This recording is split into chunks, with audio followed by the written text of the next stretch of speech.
And when we apostles heard these words from our Savior, we rose up in joy and prostrated ourselves in his honor. O Savior of us all, we implored him, show us your grace. Now we have all heard the life-giving word.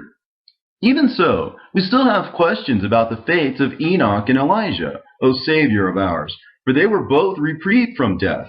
For truly they dwell in the place of the just even unto this very day, nor have their bodies known decay. Even so, that aged carpenter Joseph was, after all, your father according to the flesh.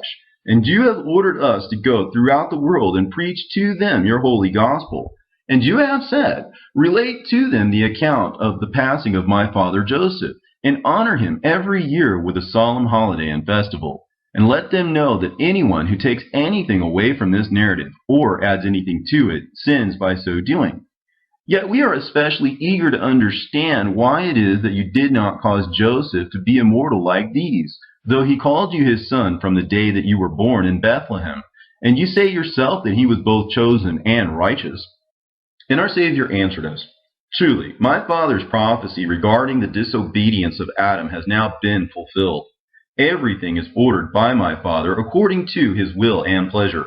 For if any man should despise the commands of God, and, in imitation of the devil, continue to sin, his life is prolonged, that he might have a change of heart, and think about how he must be given over to death.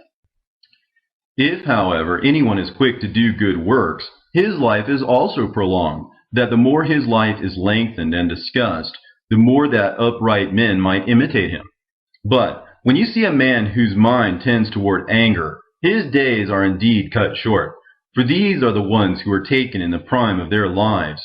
Therefore, every prophecy that has been spoken by my Father concerning mankind must be fulfilled in every one of its aspects. Yet with regard to Enoch and Elijah, and how they are alive to this day in the very flesh in which they were born, and with regard to my father Joseph, whose body has not been spared as were theirs, indeed,